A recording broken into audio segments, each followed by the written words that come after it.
Mogadishu grew in size, in population, and in trade.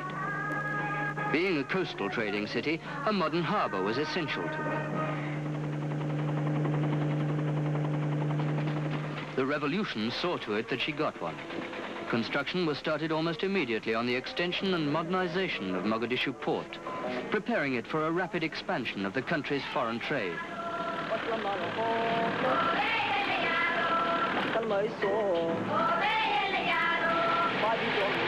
The revolution permeated Somali agriculture as well, straining to make people wake up to the value of their rich and fertile soil.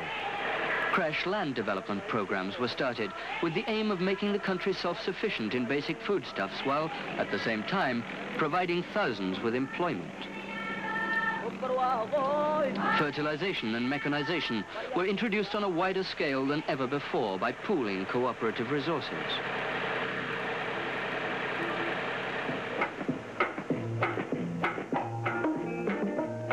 Canalization was extended also to make the widest possible use of the country's reliable water resources.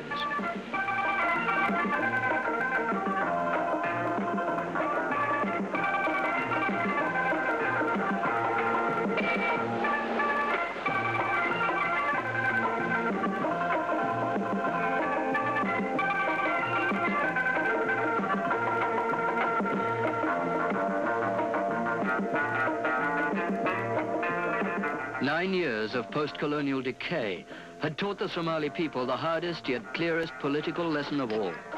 Political independence for them would remain just a meaningless slogan for as long as they were unable to rely on themselves alone to assure the basic means of survival.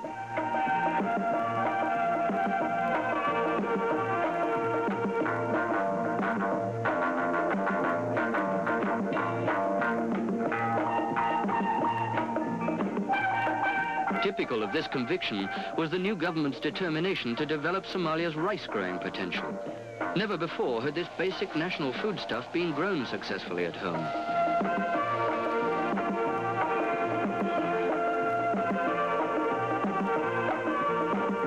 Experimental farms had been set up under the revolution, and tests there proved that quite a variety of different rice strains could be grown.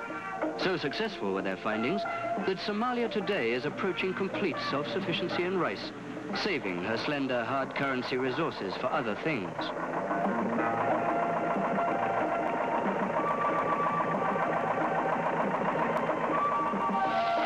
In the same way, various types of maize have been grown locally and to everyone's benefit. Before the revolution, only the large independent farmers grew cereals, being also rich enough to buy up the crops of small farmers and store everything until the dry season when they could resell at a profit. Today, the government has taken over this function, ensuring cheap cereal supplies for everyone.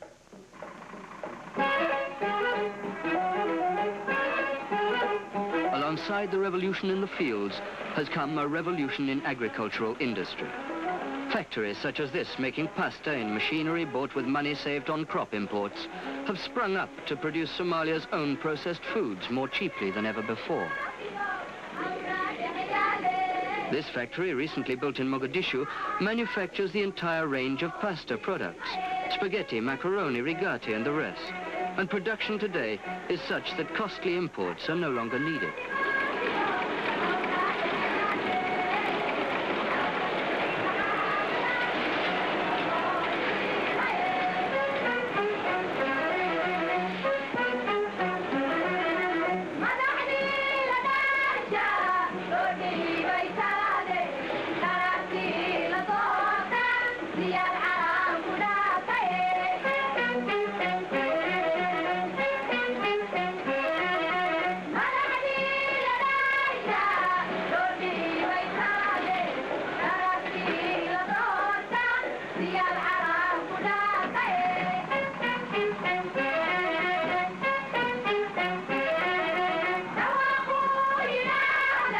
Tomatoes and other fruit crops have also benefited from the government's agricultural policies, showing vastly increased production. Today at Afgoi, the ETOP factory processes and cans many thousand tons a year for home consumption and for Somalia's growing agricultural export markets.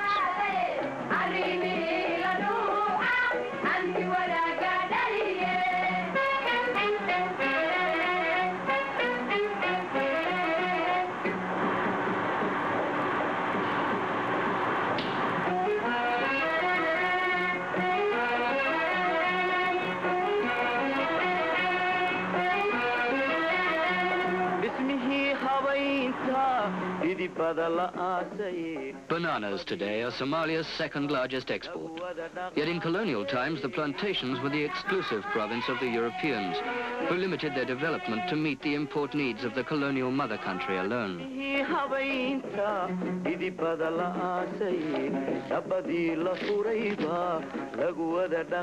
This policy has changed now. Production has been increased many times and markets are expanding to match. Furthermore, today, government investment grants have enabled even the poorest of farmers to grow bananas, where before the revolution they lacked both capital and machinery.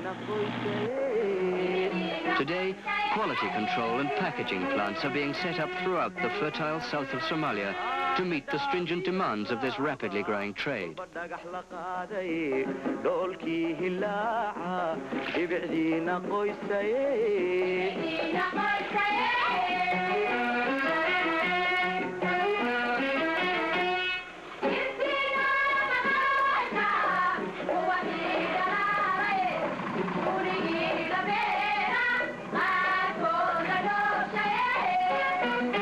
Somalia's banana exports can now be measured in tens of thousands of tons a year to markets lying as far afield as Europe, East and West, the Middle East and Africa itself.